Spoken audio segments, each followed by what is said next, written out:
My name is Mae Clark, and I'm the Adult Services Coordinator here at the library. And the summer theme for this year is Build a Better World. And so when Beth Fisher and I were doing planning for summer reading, and the topic was Build a Better World, I thought, oh, what better thing than Gaia's Peace Garden for building a better world. So when I went searching for some things to tell you about tonight's speaker, I came upon an article by Jeff Biggers, and I thought that I would share some of the things that he wrote, because his words are it's just a wonderful evocation of what Blair has done. So this is from Jeff Biggers from HuffPost Retire Well website from April 15th of this year. Far from being a vacant lot, the 8-year-old Peace Garden initiative under Frank and his wife Mary Kirkpatrick, wave Mary, there's Mary, tutelage has emerged as a nationally acclaimed sustainability showcase for Iowa City, transforming 1.1 acres of clay soil into a biodiversity hotspot, a permaculture demonstration site, a local food and medicinal herb oasis, and a blueprint for city staff and planners on how to incorporate green spaces and commons into neighborhood development. A solar energy panel powers a pump on a small waterfall as a renewable energy demonstration site. So I have more to say about this, but I thought I would just let Blair introduce himself and tell you a little bit about himself.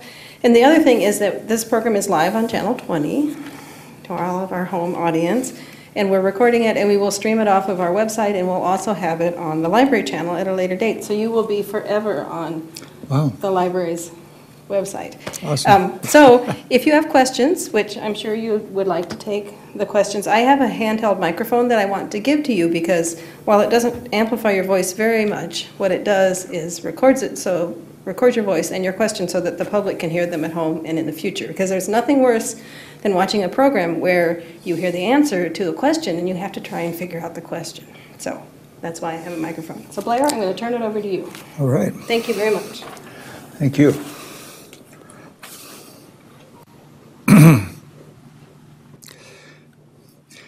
Well, thank you for being here. I am Blair Frank. I am a former pre-medicine person, a nurse for many years, and then a preacher for a few years. And now I'm very happy to say that I'm a retired gardener. And I'm loving the chance to work away and create with Mother Earth, or Gaia. And there I've given away who Gaia is. Gaia is Mother Earth. And I use Gaia, or Gaia uses me, as a canvas. And together we create things. And when you come over there, we co-create things. We collaborate, we co-create, and we communicate. And it's amazing at how much Mother Earth loves us and wants to help us learn from her. One of the biggest things that I think I've ever learned from her was that I am one with her. And anyway, we'll get into that as I go. But there's so many different ways that that you can interact in a garden, and yet when people come over to our garden, it becomes a little bit of a different kind of notion. They'll look for the carrots or the squash or the tomatoes, and there may be a couple of those, but for the most part, we have perennials. We have lots of berries. We have 70 fruit trees as of last year, 70 plus. But we have berry bushes, aronia berries, raspberries, blackberries, service berries. We have hazelnuts, and the way back is chestnuts. But one of the things that I realize is that there's things about it that I'd like to tell you to give you clarity. Now that you know me and my background in health and healing and nursing and all of that, tell you a little bit about Gaia, and then let you ask me questions. And let me restate that I'm really happy that you're here. Thank you for being here. Gaia's is another name for Mother Earth. It's a safe place. It's a sanctuary. It's a sanctuary for you and me, but it's also a sanctuary for the plants. And as you can see, whoops, I'm going to push the wrong button here. There we go. We've had a lot of different events over there in the last couple of years, and at an open house a couple of years ago, we had some of the kale, and a lot of people came and had a great time. And what we do is we celebrate the diversity of the plants when lots of people come together, and sometimes we have different teas that we grow there, and there's over 30 to 40 different kinds of teas there, or herbs that we grow there. We're a community space, a beautiful space, a safe space, a space recognized by United Plant Savers, a place recognized by Seed Savers in Decorah. At the front gate, we have a bunch of different signs that reminds us that we also have alternative energy there by the Green Renewal Company out of Des Moines with Tim Cruzy. We practice alternative energy, and we have lots of different places and spaces to explore and places to learn more about Mother Earth. And as Joanna Macy, if you're familiar with her, she talks a lot about one of the important parts of saving the planet, surviving, and hoping to thrive as a planet. One of those key pivotal things is to reconnect to Mother Earth, to remember that Mother Earth loves us, but not just theoretically, but real-wise. I mean, okay, what are we made of? Like 72% water, 75% water. We're made of humus, soil. We're made of air, and we have air within us. We breathe, and what do our lungs look like on a photograph? They look like the trees. We breathe, and the trees say thank you. The trees breathe, and we say thank you. What more intimate reconnection could we have with Mother Earth, except that we're hearing things all the time, like in that garden space right outside the front door there, that the more kids put their hands in soil, they say that kids are going to be smarter. I think I should be really smart then, because I've had my hands in the soil quite a few times. We practice permaculture at Gaia's. We learned permaculture. In Fairfield. There's many places where you can learn permaculture. A quick summary of it all is that permaculture is oh boy, now I got to get myself back to the pictures. Let me get a good picture on here while I talk. Yeah, that's the one I was looking for. That's the welcome one to Gaia's.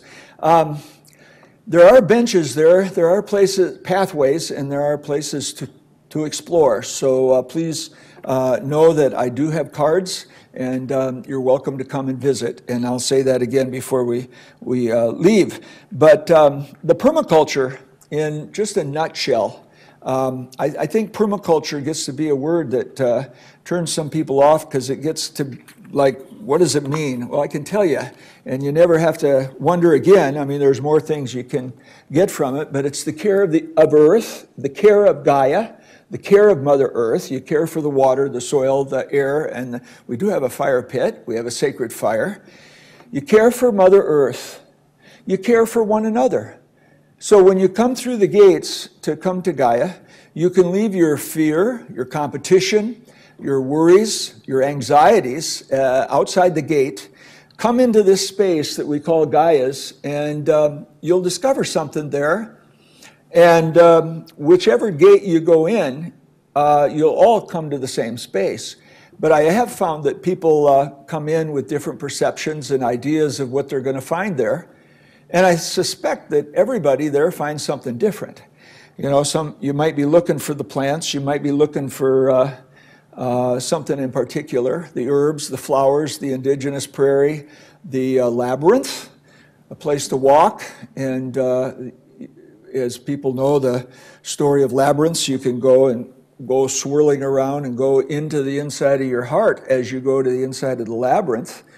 And then when you find yourself ready to go, you go out and you go out into the world, and you eventually go out into the world, but you give the peace within you, you receive peace, and you go out into the world and share that peace with others. So it's a space of love where friends can come and spend time and reconnect to Mother Earth. There's many plantings, and if I'm around, I can give you a tour, but I don't have to be around. We just ask that you leave the place as beautiful, or if you see something, our Canadian visitors, anybody know what those are? The Canadian thistles. Sometimes if they're in the pathways, I ask people, especially anywhere with the Canadian thistles, but I ask if people want to help me. That's one of the main jobs, but don't forget to bring gloves if you're going to bring. But there's Canadian thistles and wild lettuce, and I'll teach you if you want me to teach you what you can do to help. But basically, on the outside there, we're getting a diverse color array of echinacea and brown-eyed Susans, and there's daisy-like plants and the red bee balm. There's a native indigenous purple bee balm that is just in glory right now. And sunflowers are making their way up into the air. You just got every color of the rainbow coming up there. But we do have 70 fruit trees, and we did have a bumper year with peaches last year. We've got pears, we've got apples, cherries, plums, and hopefully we'll have, those are babies. We just planted those, but I'll probably just leave that on there because but it does, I just want you to know that the fruit trees are very diverse. They're still young. So we're nurturing them. It's like a nursery over there. We do have about 15 of the trees have been there for a while, and we did have a lot of cherries, a lot of things. But we ask people that if you're going to harvest something, you ask us first, because we want to responsibly harvest. So it's not like it's a place to learn. It's a place sometimes to propagate herbs as we bring in herbs and have them stable enough that we can share with the community. Lemon balm and peppermint seem to be very sturdy, and I know there's a lot more that we have started. Oh, comfrey is one of my favorite plants. That the base of that is used in making lotions and salves, and I can talk to you for a long time about comfrey, but I think we all have our favorite herbs. But I think that you might want to know a little bit more about me, maybe. I don't know. I'm in retirement, and a long time ago, not real long, but in 2008, I wrote a book, and isn't it neat that it's waking up and getting ready. It's about garden spirituality and wellness. And in some ways, that title in itself summarizes what my intentions are. That was me a long time ago, a little bit shorter in the hair spot.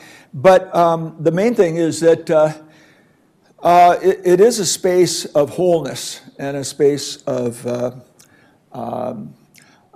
serenity. You can come there and work on yourself by just sitting somewhere and read. And you'll notice something if you sit there for a while.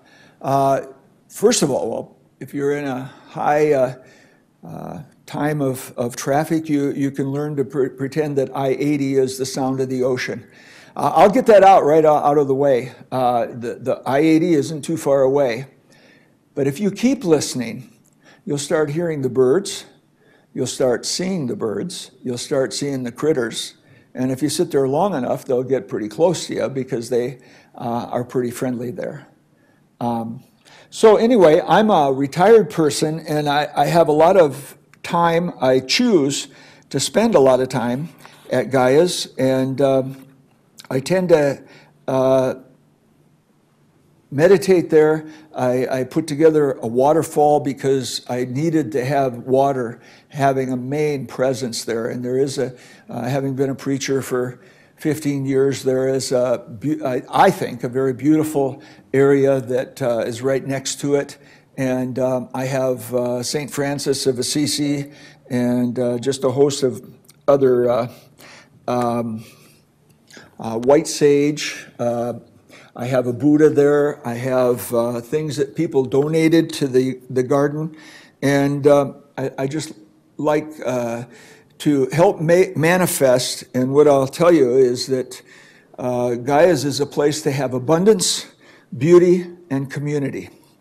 And those are my intentions when it comes to all of the food that is grown there. I wouldn't underestimate how much is going to grow there in the future. There's a lot of different food items that will grow there. But what I also want to say is that the most important thing that grows there, and if I can find a picture of my the gateway there. Sometimes I got to go a specific way, and then I know my way around in my photos. But if you find the gates, the first picture I think that I had earlier was of a gate, and we'll see here. Where is Gaia? What's that? Where is Gaia? Oh, thank you. That's a good question. Gaia's is at 2066 Bristol Avenue. And could you pass those cards out? Just kind of let everybody have a card. 2000. That's on the north side of town, and it is. There we go. Actually, yeah, I'll put this one on first because. Well, if I can get it. Yeah, there we go.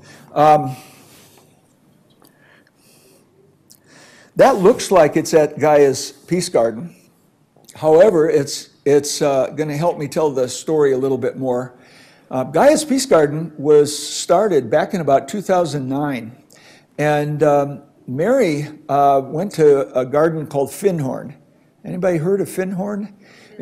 You have, okay. It's in northern Scotland, and it's a famous garden. There were some people there that joined together with some other people. Peter and Dorothy and Eileen joined with, eventually, later on, people from all over the world converged to create these gardens that were pretty magnificent. The Edinburgh Botanical Society came out to investigate to see why the cabbages were so huge. And I would say that everything that turns out was that they were so huge because they were grown with love, and that's the thing that I was trying to get across, is that we grow lots of love at Gaia's, and we let, like I say, we let the things, yeah, there's a picture. Yeah, it's a little bit of an older picture, but it's a picture of Gaia's Peace Garden at the front gate. It's not even the newest gate, but there's a gate like that other one. Now, you'll have to come to see it unless I find it before we close. But a friend up in Cedar Rapids fashioned a gate that looks a lot like the Findhorn gate and donated it. And this is the story of Findhorn, by the way. And it's a story of a garden where the people reconnected to Mother Earth in ways that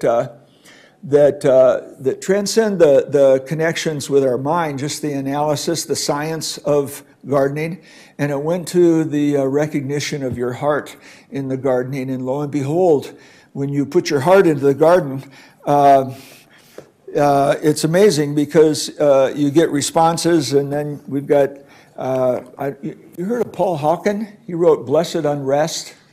I was surprised, but he visited Findhorn back in the early 70s. He wrote Blessed Unrest, and he just came out with another book called something like Drawdown. It's like 100 different ways to save the planet. And it's a fantastic book. It looks like I haven't got it yet. But back in the 70s, he wrote The Magic of Findhorn. And this is an awesome little book. It talks about how the early gardeners worked with the with the spirits of the garden and the spirits of the place, the divas of the place. And there's a long story. Tonight, there's a workshop at Gaia's, and they're talking about that very same thing. And I will say, if you do visit Gaia's in this time of year, you're in for a treat, because it's a good time of year to see Gaia's. It's the abundance is there, lots of abundance. There's a nephew of ours from Argentina. He came all the way from, well, they live in Chicago, but they came to out to Gaia's one day, and then that picture was, I'm told, was produced or recopied in Buenos Aires about something to do with gardening and the awesome, an awesome global community connection with Gaia's Peace Garden.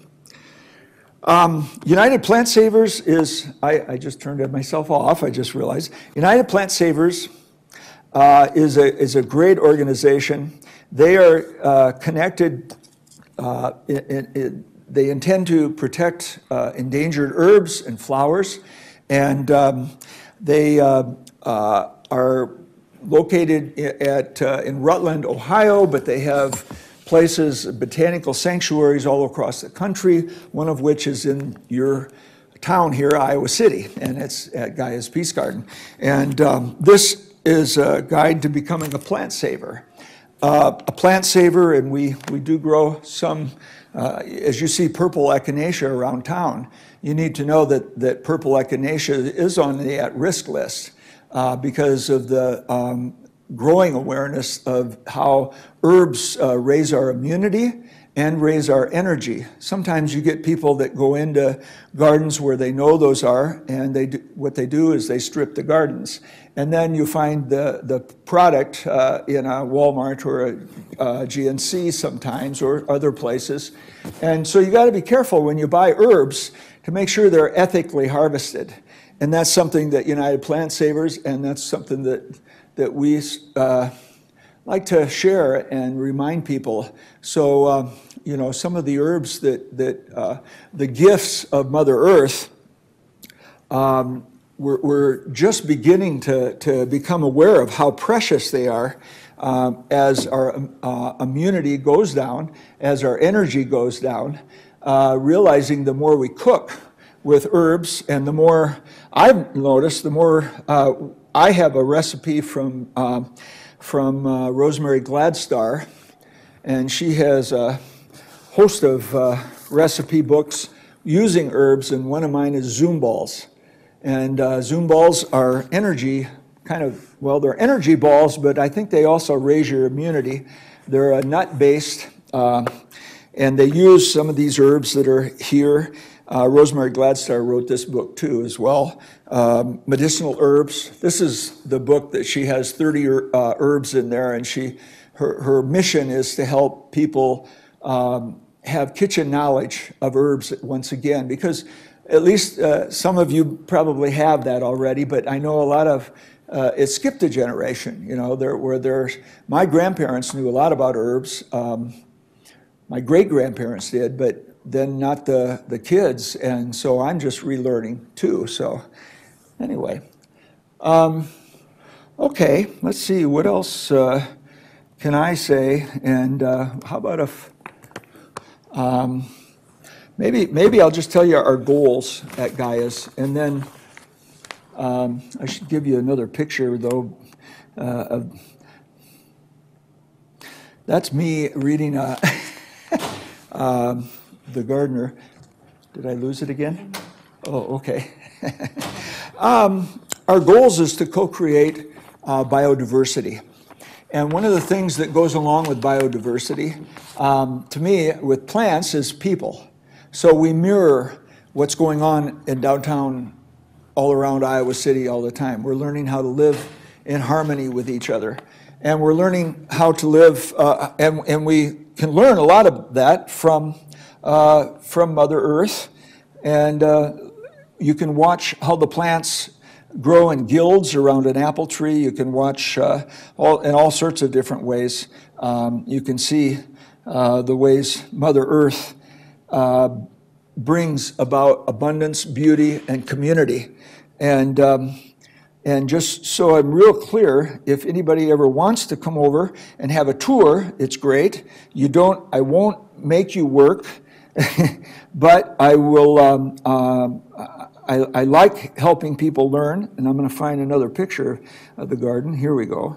There's a picture of another little picture. What we do is that we try to keep the pathways open and clear. That's a major undertaking, but the wildness now is nice because the perennials have got a good foothold. You can see there's some lavender there, and I enjoy buying the crystals from Hy-Vee in those big boxes for $8 a rock. I bought a few, and before long, it really adds to the beauty. So one of the things that can best help me is keeping the pathways open. And that way we don't, and then as we walk the pathways, we can learn the herbs. And we have horehound, chamomile, we have sages, we have lemon balm, peppermint, we have comfrey, as I said, we have all the flowers and this and that. We do have a labyrinth, as I said, we have a learning area. At the learning area, we have a little refreshment area with water. We protect water, so the waterfall and water. So we're always feeling, I'm not going to convert you to a doctrine or anything. It's more like it's really good if you come over and just be there yourself sometime and reconnect to Mother Earth. But one of the best things about growing love is that we build community, and that's the abundance, beauty, and community. And this book came from when we were at Finhorn, and it's a good guide to how communities work together. And one of my thoughts is that as different gardens like Gaia's develop around town and community gardens develop, we connect. We have pathways, and we take better care of the beauty. And so, I try to keep the wildness. I try to transition with more grace than what I did in the past. When I run into the garden, I put my shovel down for a while before I start doing some major project. I'm trying to listen to Mother Earth and ask the plants what they would like me to do today. And that's kind of a introductory thing to Gaia's. As you may have guessed, I don't use herbicides or pesticides. In fact, I'm really grateful to everyone that refrains from spraying. I know our bees and our pollinators are very small this year. It's almost strange to go into the garden and see how few pollinators are out there. Very few honeybees at all. I haven't seen any honeybees lately. I have seen a couple monarchs lately, but very few other bees and pollinators. I may have left something out. I want to have you talk. Ask me questions. I'll start. Yeah. I think this is on. Sure. It is. So do you have partnerships with other groups? Yeah. Even we. Like Backyard Abundance, have you done? We invite other groups to be part of Gaia's, and Backyard Abundance includes us on their schedules and stuff. And so, we're Backyard Abundance is probably the closest group, but there's been people that have come over and done, the Ohms store has done a Tibetan bowl concert over there before. We've had people that come over at noon just to walk the labyrinth. Some people do yoga over there, but for the most part, there's herb walks when Mandy Dickerson has come over and led a workshop with herbs. For the most part, it's up to the initiative of people now. I used to have the open house and everything. Now I'm kind of taking a step back and seeing if the community will kind of, I'm going to guide them, but I would like to invite the community to be take a more of an initiating role in deciding what can be done there. Every evening, people walk through, though. There's kind of a flow. So, lots of critters around there, lots of birds, there's fox and a few other things, deer, and of course, in the back in the waterway. I don't say it too loud because they don't bother me and I don't bother them. I love them. And you have some fences around. Do you have any fence? I have a high tensile fence. It is a deer fence and it's a people fence. I protect my golden seal. I have golden seal back there. Golden seal is one of the most potent plants that it's just it's an amazing antiviral, antibacterial. That's just one of many, but you know, I just protect the plants from the deer and from, you know, I try to keep it so that that's why we stay on the pathways. You know, oh, you're stepping on the lavender, you know, or something like that. And sometimes I step on it. But we have lobelia and foxglove and skullcap and all sorts of stuff. You know, it's like a Walgreens. Yeah. Yeah. I was going to ask if do you label your plants there, or do you just? Well, that's been a suggestion for a long time. I think now that the pathways are getting more clear, that boy, you know, it'd be great if some group would volunteer and with the help of somebody that's good at identifying. I know a few people that are, but it would be nice to identify them because we have chamomile, horehound, sage, all in one little spot, and it would be nice to label them, but they're not right now. I also wanted to ask if there are some aspects of Gaia's garden that home gardeners can incorporate into their own gardens, or is that more of a? Would you like propagate? Well, I don't know if you have some principles that you follow as far as like where your Buddhist or your St. Francis or that sort of thing are. Sure.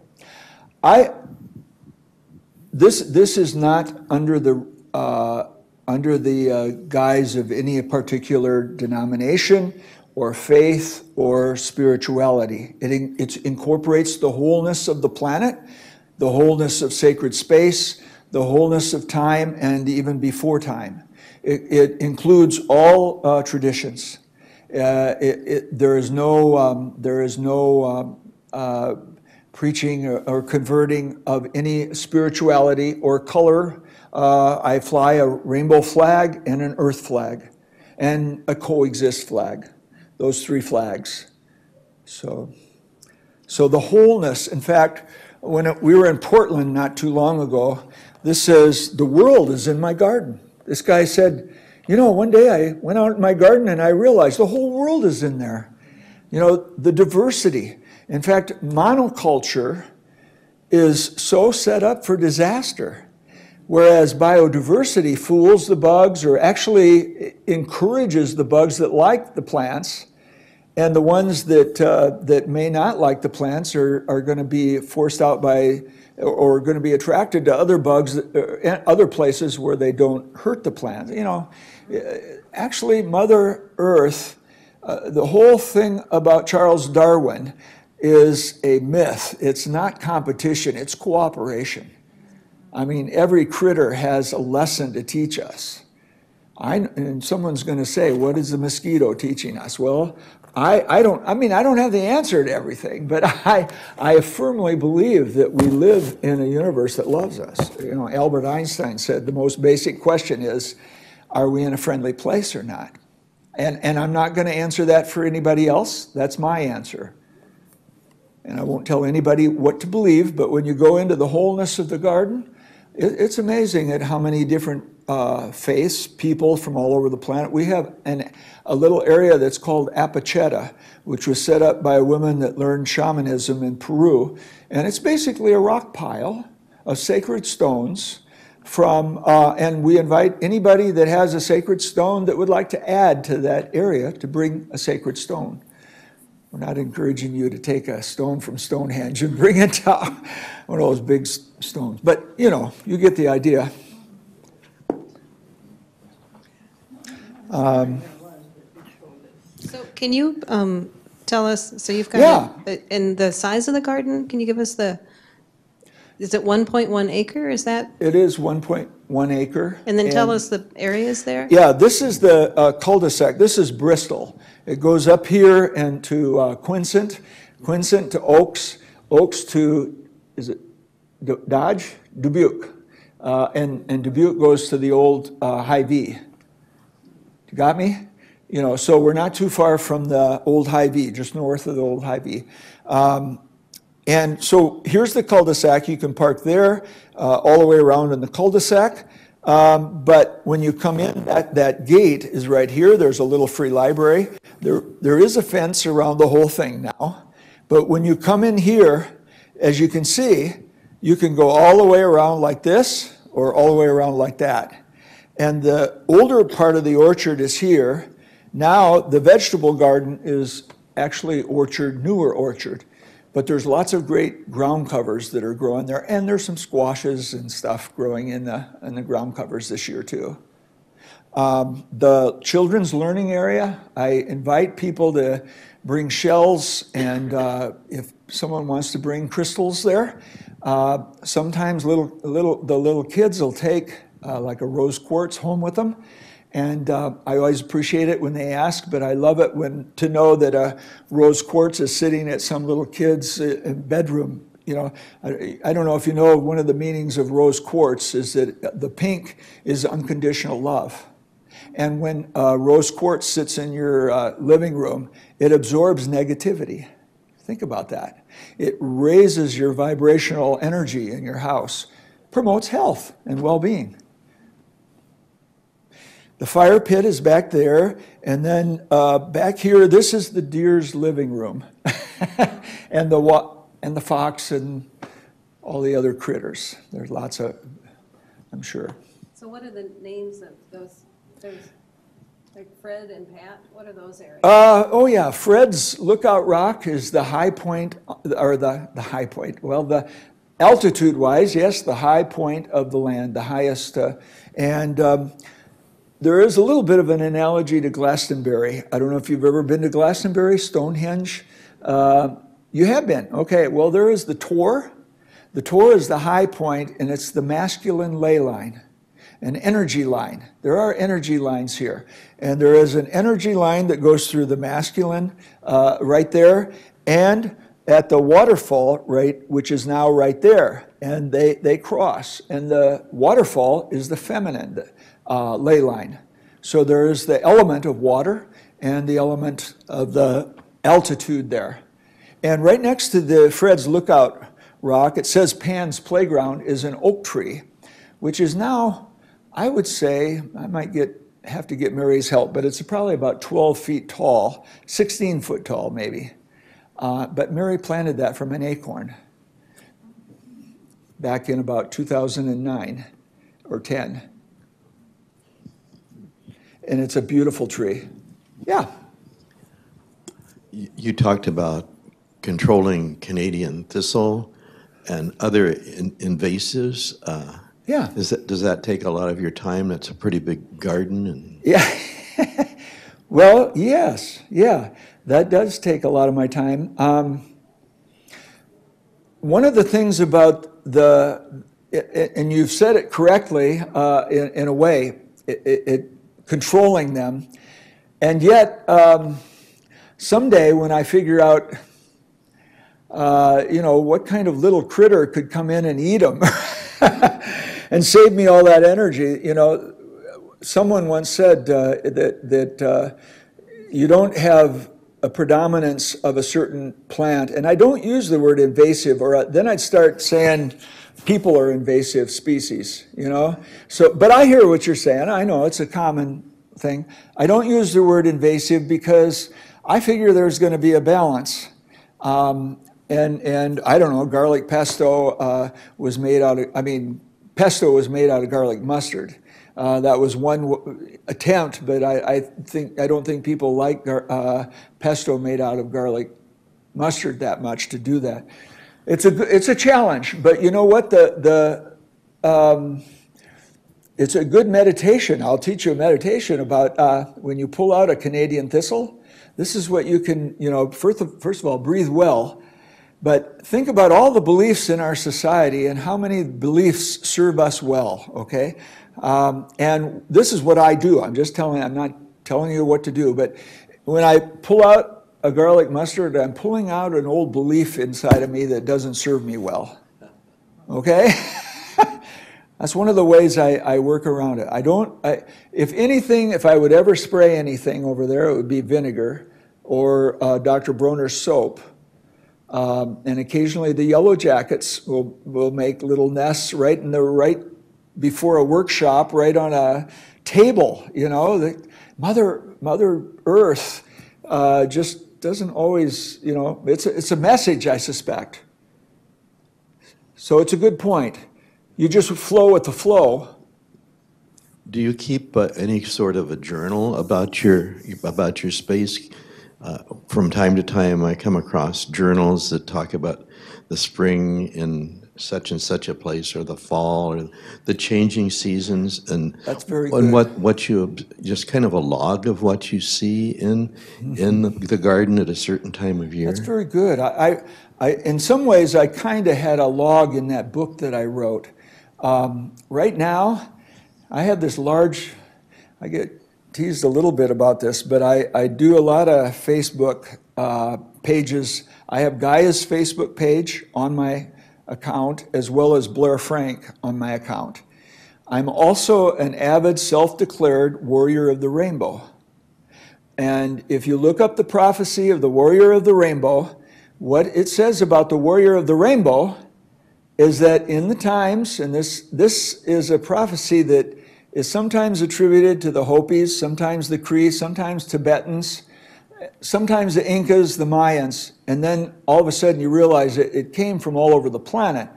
But what they said is, in the times when the trees are dying and the water is becoming hard to drink, toxic, we're going to set aside our differences and come together, and then now I'm going to use a computer image. We're going to reset, reconfigure our belief systems. See if we can't figure out what is it we do in the marketplace, for example, that we might do differently. And maybe we can learn it at Gaia's Peace Garden. Maybe we can let go of competition. I know, that's a hard one. And arrive at cooperation. One of the memes that I got taken up on was that one time I wrote, and I do write a blog, so in a way I journal. But I wrote a blog one time about all food ought to be free, but I wrote a whole lot of other things before that to provide context for what I mean by that. I mean, food ought to be free in this sense. First of all, I work pretty hard at gardening, and I'm not saying that anybody can just come over and, as you've heard me, I want people to ask permission before they harvest. But what I believe in is that abundance is the truth of the planet. When we're being controlled by the masters of dualisms, we're told that there is scarcity and separateness. Scarcity, Mother Earth is providing plenty if we care and share with each other. That is something that doesn't always translate in the modern marketplace. Now, go with me for a second here and think about the Knights of the Round Table. Okay, that's another image. I actually sat in Merlin's seat one time near Stonehenge. But when you think of economics, I'm not blasting economics, but I am saying that economics should have a seat at the round table. But right next to it should be ecology and herbology, and you can name all the rest of the, and I'm not naming some of the conventional ones. I'm saying they all have a seat, but we are moving from an age of vertical decision making, and how well has it worked, or how well is it working? And some people will argue with me and say it is. I tend to disagree, but people can have their own beliefs. I won't argue with you. I don't have time to do that anymore. I've got too many Canadian thistles to pull, you know. But what my intention is to bring people to the table. When I graduated from high school, there were some people that were going away from the system and protesting it. I was one of those. I was called a hippie. I had a good friend that I lived on the streets with for many years. He went into the Air Force. He was in the Air Force for 22 years. Then he went and worked in a vineyard for 22 years. Then I get a note from him saying, let's get together. And I thought, whoa, I wonder if he'll still like me. You know, well, we're reconnected. We've been reconnected. And we have a consciousness of wholeness. That's what I like to say. He has come up to me and said, and by the way, one of the first things he did for us when we started reconnecting and he met Mary, and he says, I've got something I'm sending you. And you'll have to come to the Rainbow Peace Garden to see, that's where we live, Rainbow Urban Homestead. He sent us a fairy garden, or a fairy house, made out of a stump. This is an Air Force veteran, you know, a tough guy, you know. But as Mary and I know, he has a very soft heart. But he's a tough guy. But you see what I'm saying? We need to bring people to the table together at a time where we're in survival mode. But we can't, but either or isn't going to make it. The only solution that's going to make it to saving our planet, in my humble opinion, is win, win, win. Now, how do we do that? I'm not saying I have all the answers. If I did, it'd be a vertical system. But it is a system that Mother Earth, I lost my pictures, includes everybody, includes all the plants, loves all the plants, and you're welcome to look at my books afterwards. And please take some of these and this if you want to help me to populate our area and kind of get tip it into the lawns, into the area of more lawns that don't spray than do spray. Because I do feel that the hospitals are filled with people with illnesses that I think in one way or another are directly or indirectly related to digestive ailments, low immunity, low energy. We could talk about that and get into an argument, but I'm not trying to preach. I'm just trying to say that I think there's lots of other options that we're just going to learn when we figure out how to get together again. How often do you get together with your neighbors? And do you know all your neighbors? Do you? Well, you guys, okay. Now, how do I teach? But you know, there's some neighborhoods where we don't know each other. But you're, okay, good for you. I'm glad. Those are good questions. Cooperative ones, that's why we came. I'm preaching to the... We believe in peace gardens. Okay, I'm preaching to the choir, kind of, but go ahead. I was just going to observe it. It sounds like Mary's acorn was kind of symbolic for your garden in general in terms of the way that it's grown and is becoming more prominent. Thank you. Thank you for saying that. I tend to want to say it's magical, but you know what? I think that in the Enlightenment, our heads got so big that we developed these great universities where there's these great thinkers. Don't tell anybody over here at the university I'm saying this, but that's good. It's just that, you know what? Our hearts need to catch up. Because, you know, there's different departments that say, oh, we're the best, we're the best. How do we talk to each other again? You know, I mean, how do we reconnect? I'm back to a more practical question. So yeah, when it doesn't rain, how do you water the garden? So I have 3 spigots now. We went through one year where it was very dry, and we hauled water. And we got those big oil buckets from the cheese place on the way to Kelowna. Those big buckets. Let me tell you, it took one season of that. And we have 3 spigots, city water. One of the things that I really would talk about if I had another hour is we have berms and swales. And so the waterfall, I do have a vision for someday water coming from the neighbor's roof as soon as I discuss it with him, or water from above trickling down into that. But already the water from the waterfall goes into the orchard, into this orchard. It drains right through there and disperses into there. It doesn't go down out of the area right away. It waters the apple trees and the cherry trees. Do we have other questions? Other questions? Oh, you have a question. Yeah. Since you have this orchard, then do you sell your things, or do people just come there and harvest them and say thank you, or what? How do you do that? Do you go to Yeah. markets? Well, yeah, that's a very good question. But what I do so far is that one of the ongoing things that we do is we contribute to the Food Crisis Center. And one year we gave 400 pounds worth of produce to the, maybe, I'm not sure if that's the right area, but that's our intention in the future too. But we'll also, there's a company called the Kombucha. This is an example. We do different things. We try to barter with other people, share energy. But kombucha kids, the kombucha, wild culture kombucha people have gotten our cherries, aronia berries, service berries, rhubarb, and made kombucha out of it.